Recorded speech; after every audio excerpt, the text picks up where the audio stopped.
Viewer discretion is advised. If you're not old enough to view this content, there will be a lot of bloodshed, death. And you're not old enough, don't view this. If you're still gonna view anyway, take caution, cause what you're about to see might change your life. Nah, I just playing on that part. It's blazing on my side. No, I had to start it off like that. But anyway, I'm playing CTF lead play on raid, and I'm using the MSMC gold silencer, and I think it was a stock. I think the other part was stock on there. The other attachment I made was stock, and I had what is them sensor grenade things. I don't know what them things called, so I'm just gonna call them sensor grenades. And I was playing with two of my homeboys. Shout out to Tone, the bodyguard, and the kid. I don't even know kid real name. I'm just gonna call him the kid, cause that's his PSN name. But my kill streak is lightning strike, sentry gun, and stealth chopper.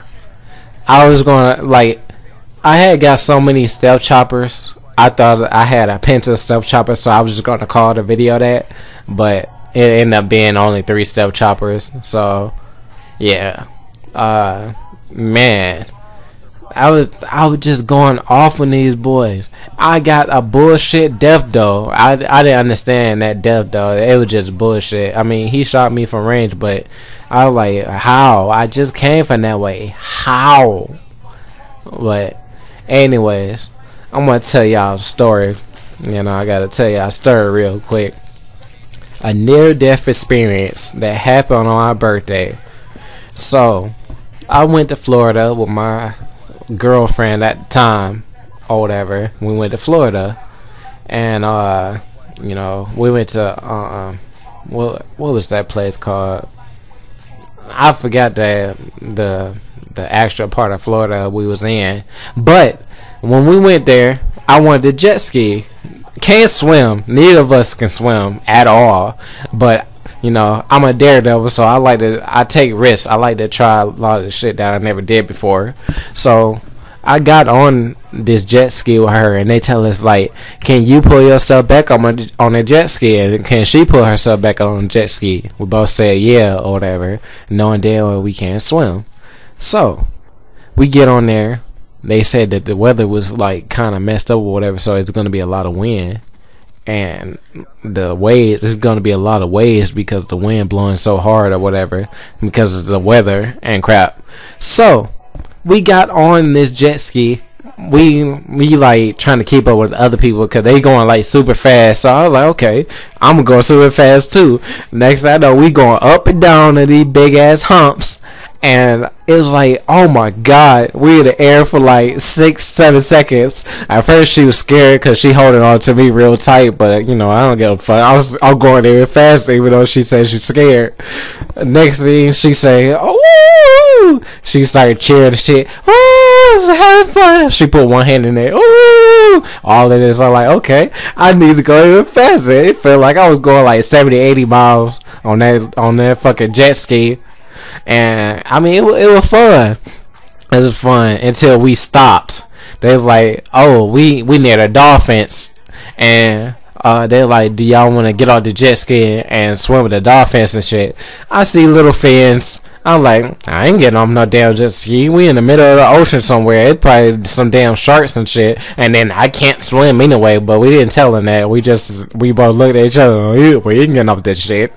So we looked at some people get off and shit, and we still sitting on there while everybody what's the name, but the winds is like pushing these waves, so our jet ski is like keep tilting over to one side, and they tell us like, if you on this jet ski and the wind like pushing you to one side, stump your feet on the other side or whatever. So that's what I kept doing.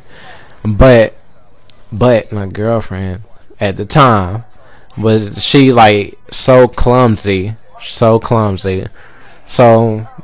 she putting her hand, like when we tilt to one side, she put her hand on the other side, and I was like, why are you doing that when it's not gonna stop nothing. You had to like the floor is concrete or some shit, or it's solid to where you can put your hand down and it's gonna stop you from falling. But she kept doing it anyway or whatever, and I'm like, man, stop doing that, because even though I'm putting my weight on one side, you putting the weight on the other side, the way that the thing gets tilting. Next thing I know, we go under. All I know, the thing flipped, we went under. I was like, oh my god, we about to die, because all I felt was wetness, and then I couldn't see nothing at all. I'm feeling myself pulling myself up, and when I come up, I open my eyes. I'm like, okay, I'm looking for her too. Next thing I know, I see her hands. She got her hands above my head, and she pushing me back under, trying to bring herself up. I'm like, oh my god, we about to die. We about to die. And we also have a child together, so it was like, oh my god, we about to die. We ain't gonna have nobody to take care of our kid, our son, or whatever. And I was like, oh my god, man, we just dead. We just dead. It's over, because we can't swim. We had the protection vest on, whatever that thing is called. We had that thing on, but it didn't feel like that thing was working. It didn't feel like it was working at all, because we kept going under. It was like, I don't know. I was panicking. She was panicking. Neither of us could swim. So they took us off. Somebody actually seen us go under. They like, oh, only thing we seen was the jet ski flip over. We didn't know where y'all was or whatever. And we had a hero. So the hero, he came and saved us. He put her on a boat. Luckily, the boat was like nearby. So she got on the boat and I was still on the jet ski or whatever. And they was like, okay, you're gonna have to drive this thing back to the land. And I'm looking like, I don't want to drive this thing back to land. I want to get on the boat where she at. I feel more comfortable if I was over there. They're like, well, we don't have nobody else on here. So they asked somebody that was on the boat, did they know how to drive one? And then luckily somebody knew how to drive one. I was like, oh my god, thank you so much, because I'm not what's the name, I'm not about to stay on this damn thing and try to drive it back after I just had that near death experience. I was like, her eyes all crying and shit. She wanted me to get over there where she at anyway. She looking at them like, he coming over here, I was like, yeah, I know I'm coming over there, because I ain't getting on this damn thing no more. I was like, man, this just messed up my whole experience about water. I am not going in the water no more. Next thing I know, we swimming back to land. I mean, we driving back to land. I'm seasick now. I'm feeling like I'm about to throw up. So I got my eyes closed. Like, oh my god, I'm feeling sick as hell. So she like, you all right? Hell no, I'm not all right. I'm feeling like I'm about to throw up. I never felt seasick before. I was all good. I was like, I'm thinking that people just be making that shit up. But after being under the water for like that, I was like, now I'm feeling seasick and shit. So when we get back to land or whatever, after all of that happened, this part like 5 or 6 hours later, she like, I'm not going back in the water unless we get swimming lessons and all that other crap or whatever. And I was like, yeah, even then, I'm still not getting in no big ass ocean or no shit like that anytime soon. And then she gonna say, oh, well, we can go on a cruise. I say, after that, I'm not getting on no damn cruise either, but you'll be safe on the boat. I said, fuck no, fuck that. Fuck that shit, I'm done. But anyways, I hope y'all enjoyed the video. I went like 37 or something, and I hope y'all enjoyed my story. Subscribe, like, comment, and all that other good stuff.